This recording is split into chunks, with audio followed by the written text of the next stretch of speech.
पति प्रिय भक्तम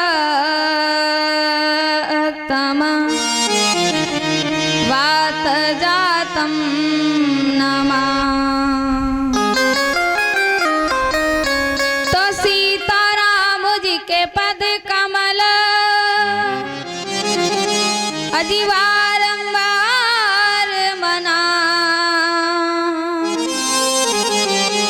गुण गाबहु सिया राम जी के प्यारे हनुमत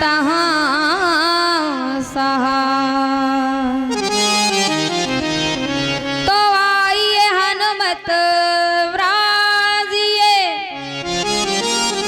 और कथा हो ही तो ही आस।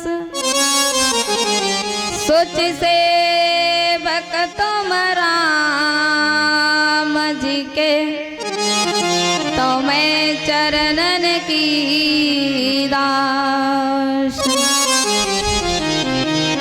जाति सेवा भाव सो ऋणिया है श्री राम। ऐसे श्री हनुमान जी का मेरा बारंबार प्रणाम। आए हो तो प्रेम सो लीजे हरि को नाम। सब भक्तन का प्रेम सो जय जय सीताराम।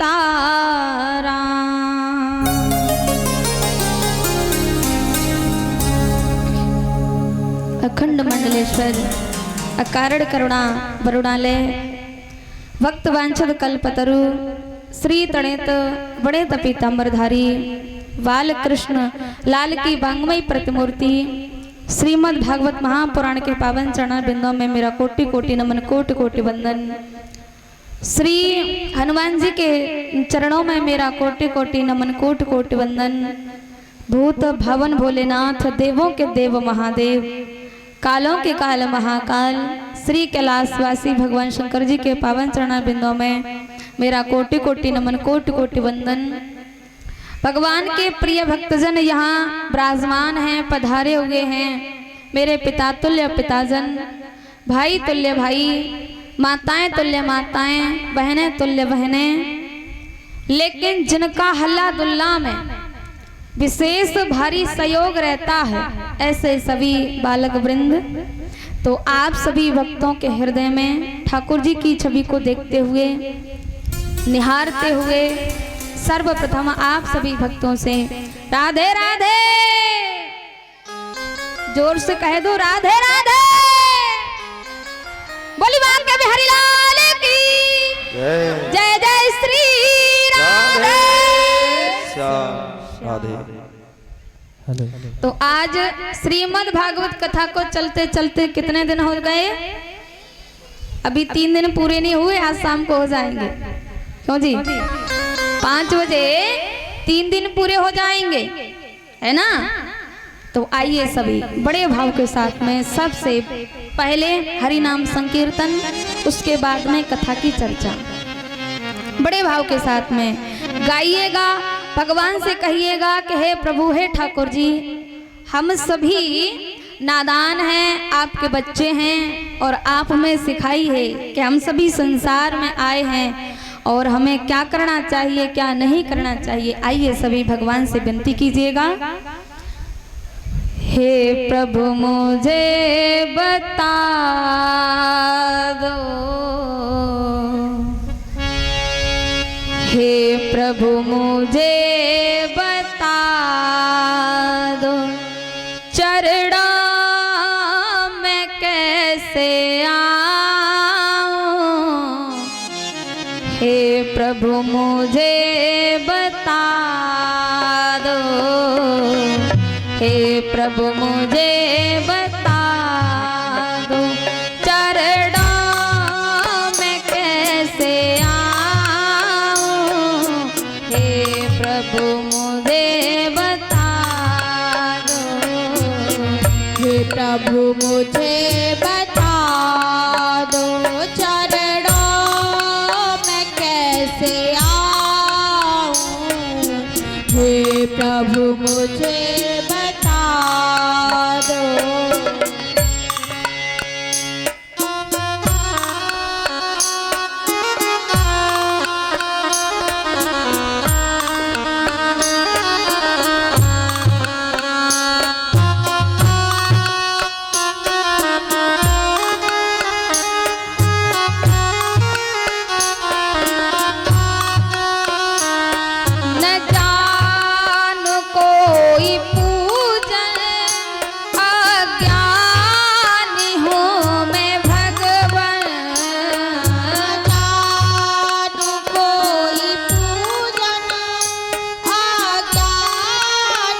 कृपा दयालु, करना कृपा दयालु, इसे कैसे मैं दिखाऊं। हे प्रभु मुझे बता दो, चरणों में कैसे आऊं। हे प्रभु मुझे बता दो।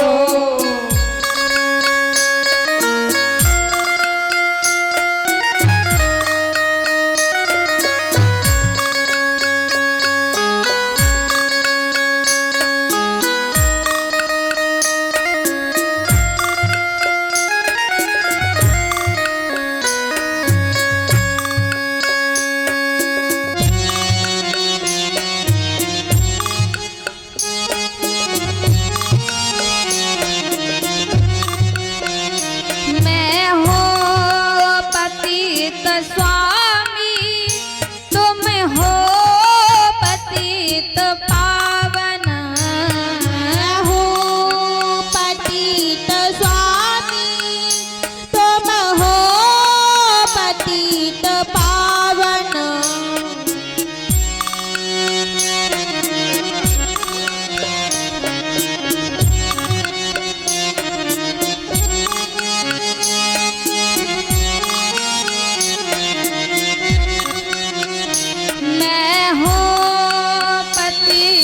स्वामी तुम हो पतित पावन, हो पतित स्वामी तुम हो पतित पावन। अब गुण भरा हृदय है, अब गुण भरा हृदय है, इसे कैसे मैं दिखाऊं। हे प्रभु मुझे बता दो, हे प्रभु मुझे बता दो, चरणों में कैसे आऊं। हे प्रभु मुझे बता दो, हे प्रभु मुझे बता दो, चरणों में कैसे आऊं। हे प्रभु मुझे बता दो, हे प्रभु मुझे बता दो, चरणों में कैसे आऊं। हे प्रभु मुझे बता दो, हे प्रभु मुझे बता दो। बोले गोविंद भगवान की जय। जय श्री राधेश्याम।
जय हरि बोली वाक्य बिहारी लाल की जय हो, राधा रमण सरकार की जय हो, हनुमान जी महाराज की जय हो, शंकर भगवान की जय हो, जय जय श्री राधे, जय जय श्री राधे, जय जय श्री राधे श्याम। तो आज ठाकुर जी की कथा को चलते चलते तृतीय दिवस, तीसरा दिवस है। तो आइए सभी बड़े भाव से श्रीमद् भागवत कथा में आनंद लें, डुबकी लगाएं, ओतप्रोत हों, क्योंकि ये जो ज्ञानमयी गंगा है बड़े सौभाग्य से मिलती है। तो कल आप सभी भक्तों ने बड़े भाव के साथ में श्रीमद् भागवत कथा का रसास्वादन किया, अमृत पान किया। यज्ञपत्नी जी, अब आप बताओ, आज आपका नंबर है। कल कथा का प्रारंभ कहाँ पर हुआ था?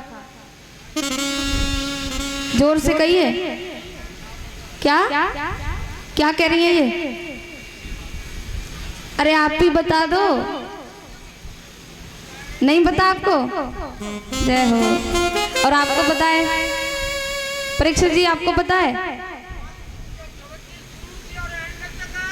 नहीं, कल विराम शाम के 5 बजे जब विराम हुआ तो कहाँ पर हुआ था? अच्छा, हमें सुनाई नहीं दिया इसलिए पूछ रहे हैं हम तो। हाँ, जय हो, बहुत बढ़िया। बस बैठ जाओ। सुनाई नहीं दिया था ना हमें? बहुत बढ़िया। चलो, परीक्षित जी ने हमें बता तो दिया कि वो सही कह रही हैं। पितामह भीष्म पर ही हुआ था कल। जय हो। देखो, हमेशा कथा को मन से सुनिए, ध्यान से सुनिए।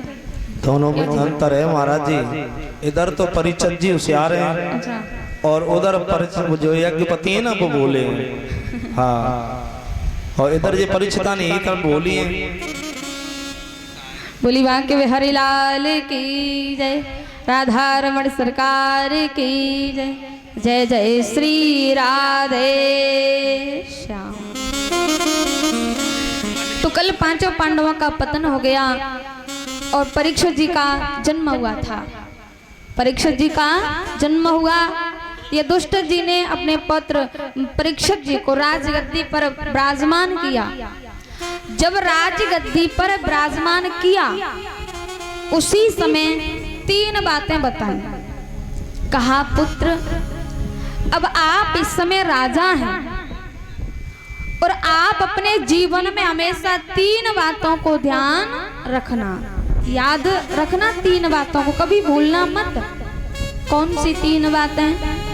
प्रथम बात तो यह बताई, शरण में शत्रु भी आ जाए तो उसको क्षमा कर देना।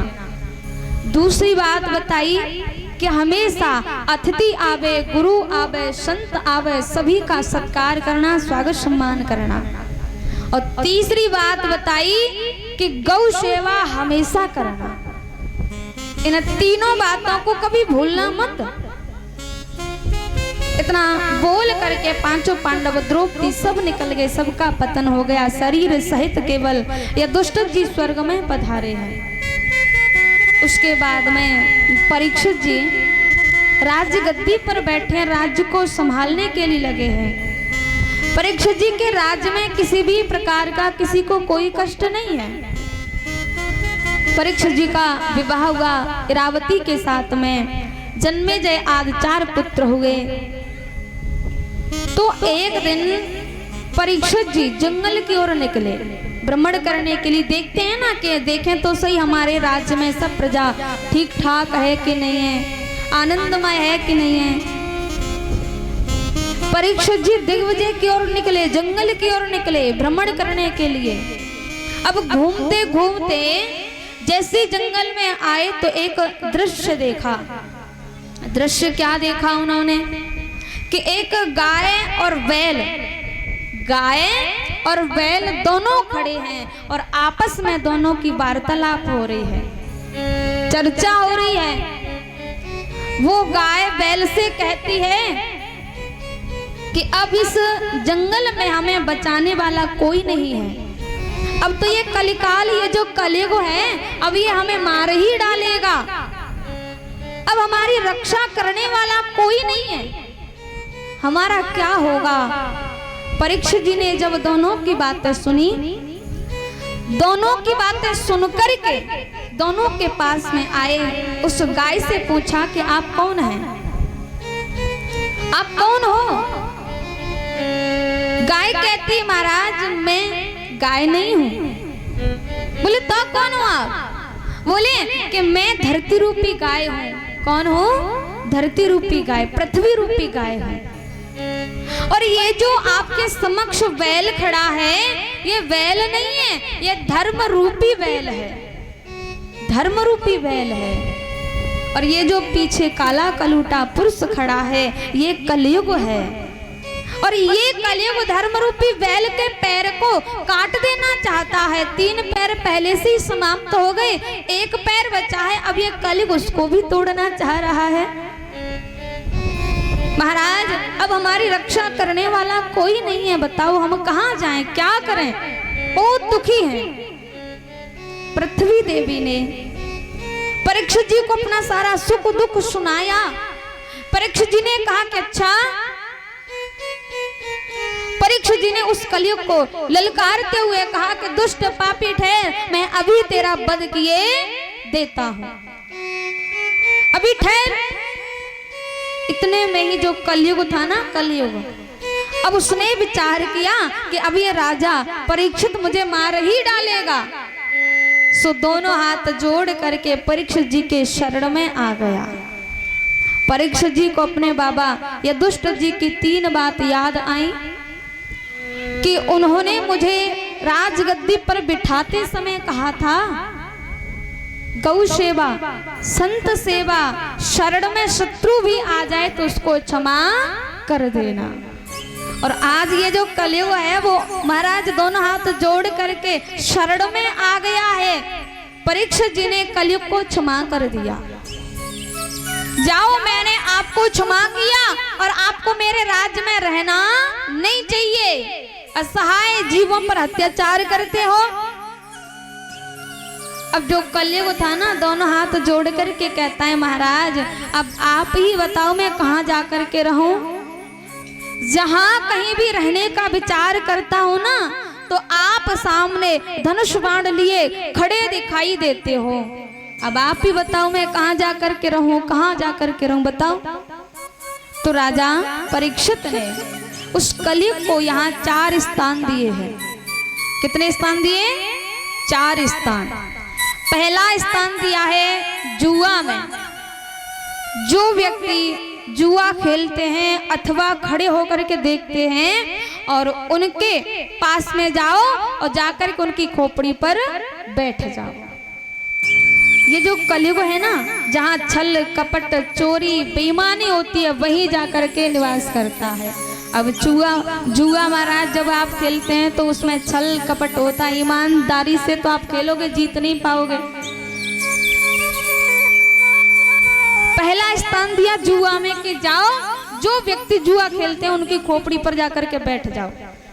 जुआ सब जानते हैं ना? जुआ नहीं जानते क्या? मुझे पता है सब जानते हैं, क्योंकि मैंने पहले दिन ही पूछा था। परीक्षा जी है ना, पूछा था ना?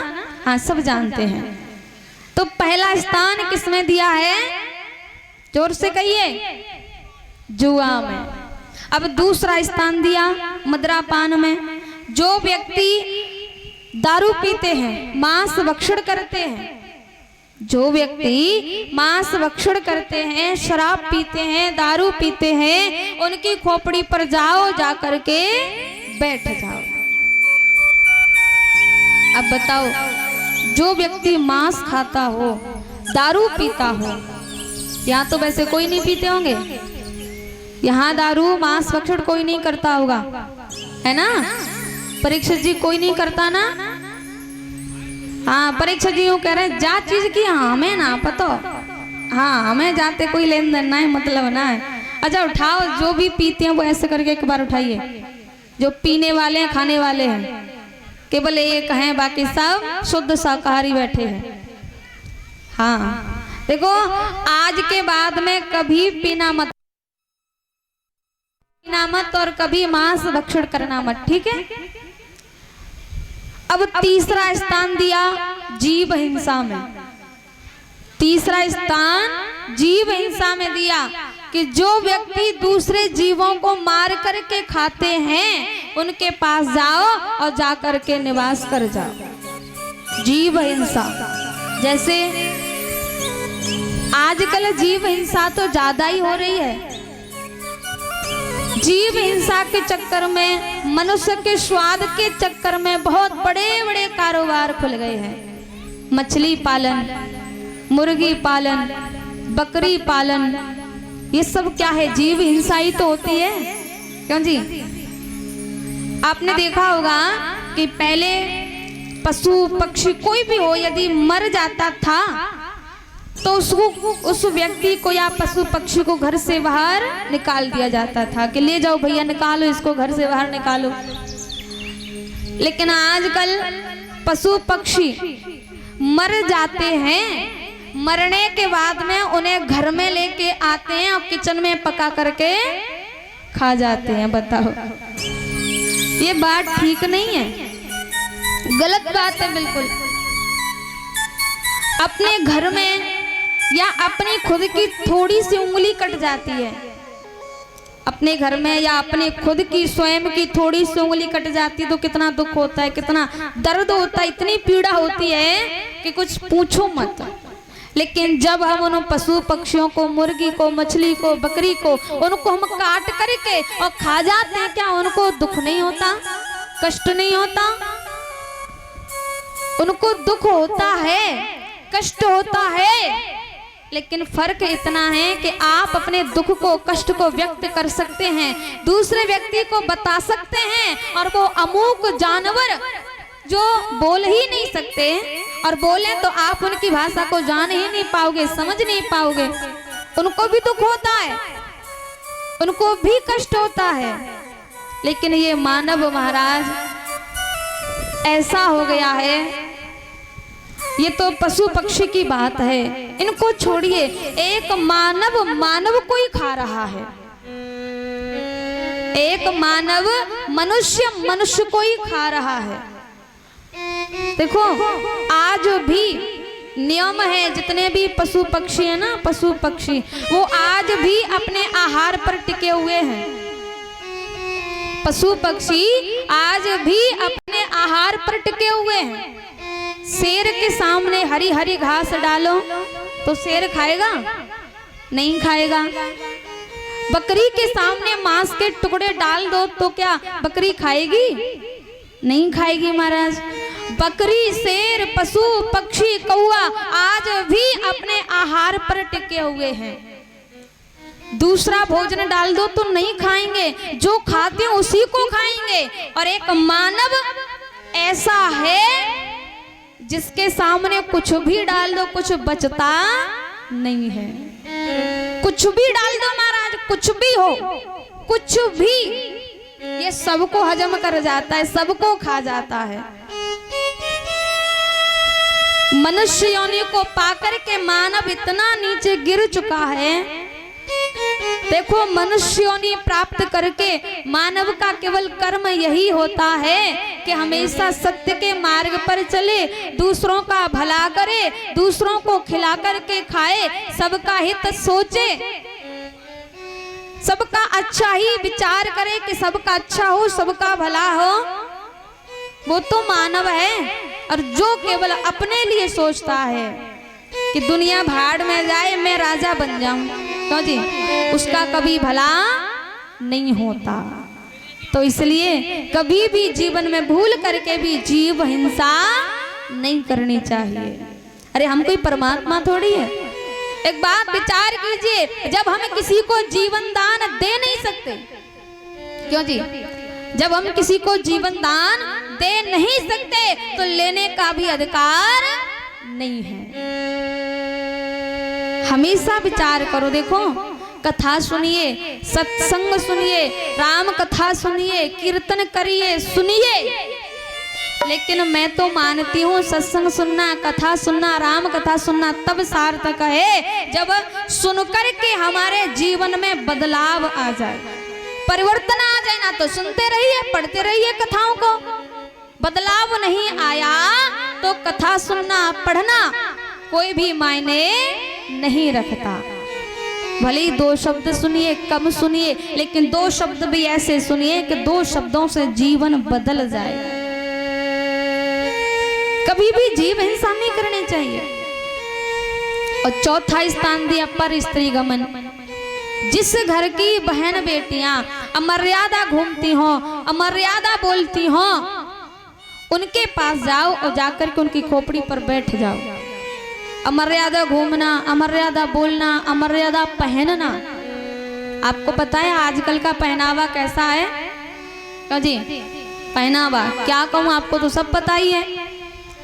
बहनों का भी जो पहनावा है वो भी बहुत अजीब सा हो गया है, क्योंकि जमाना कौन सा है? मॉडल। कपड़े भी महाराज ऐसे आ रहे हैं छोटे छोटे। माताओं के भी महाराज साड़ी की बजाय मैक्सी, हाँ सूट सलवार। और फिर देखो महाराज दुपट्टा भी सर पे नहीं डाले। अच्छा एक बात है, सर की शोभा क्या होती है? सर की शोभा साड़ी होती कि नहीं होती है? अब बताओ, आप अपने सर पे साड़ी न डालो और बाल खुले हों तो कैसी आप लगोगी? आहा, काली मैया तो देखने में उनका स्वरूप बहुत अच्छा लगता है। चांडालनी होती है ना, उससे भी भयंकर।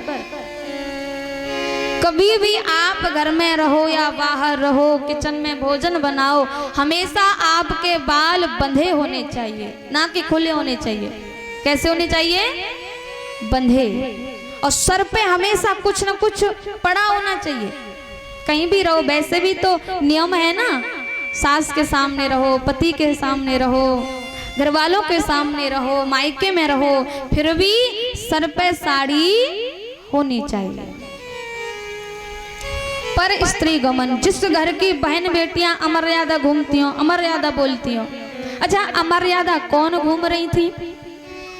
अमर्यादा घूम रही थी रावण की बहन सूर्पणखा। रावण की बहन सूर्पणखा, कहाँ लंका और कहाँ पंचवटी। अमर्यादा घूमना ही तो है। कहाँ लंका और कहाँ पंचवटी, इतनी दूर घूमते घूमते आगे चलो, घूम रही कोई बात नहीं। और अमर्यादा घूमते घूमते अमर्यादा बोल भी गई हैं। राम जी के पास आई और आकर के कहती है, तुम सम पुरुष ना मो सम नारी, यह संयोग विधि रचा विचारी।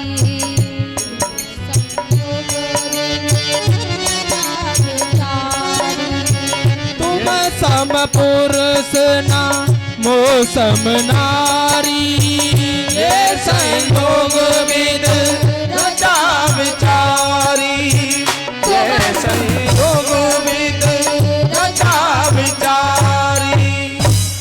यह संयोग विधि रचा विचारी। क्या कह रही है? कि तुम सम पुरुष न मो सम नारी, यानी तुम्हारे समान कोई पुरुष नहीं है और मेरे समान कोई नारी नहीं है। क्यों नहीं है? क्योंकि दोनों का संकल्प एक है। दोनों का संकल्प एक है। राम जी ने भी संकल्प लिया है कि मैं भी सभी दैत्यों का संहार करके मानूंगा, और जो सूर्पणखा है उसने भी संकल्प लिया है कि मैं भी अपने भाई रावण का सर्वनाश करके मानूंगी। दोनों का संकल्प एक है, दोनों की विचारधारा एक है। इसलिए महाराज कह रही कि तुम सम पुरुष न मो सम नारी, और यह संयोग विधि रचा विचारी। भगवान ने ये संयोग, ये मिलना बहुत सोच समझ करके लिख दिया होगा। अच्छा, एक अमर्यादा बोलने पर क्या हुआ?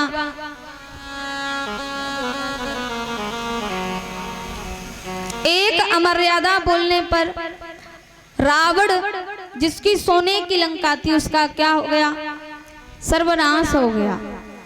दशानन रावण, जिसकी सोने की लंका थी, केवल एक अमर्यादा बोलने पर एकल कपूत सवाल कनाती, तारावड़ घर किया हो न बाती। तारावड़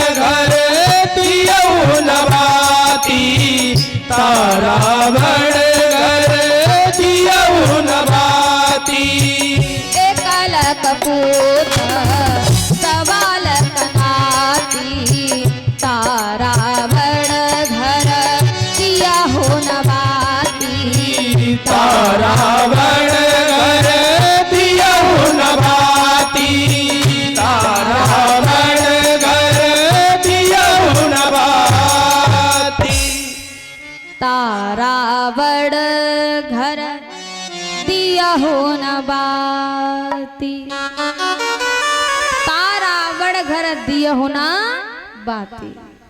कुछ भी नहीं रहा, केवल एक मर्यादा बोलने पर। अच्छा एक बात है, सुपड़खा कहते किसे हैं?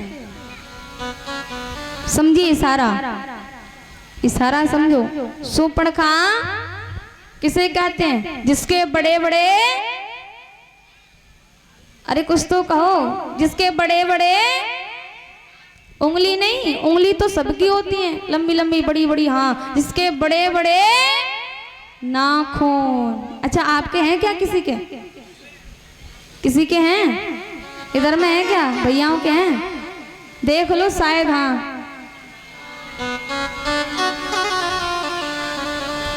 एक बात है,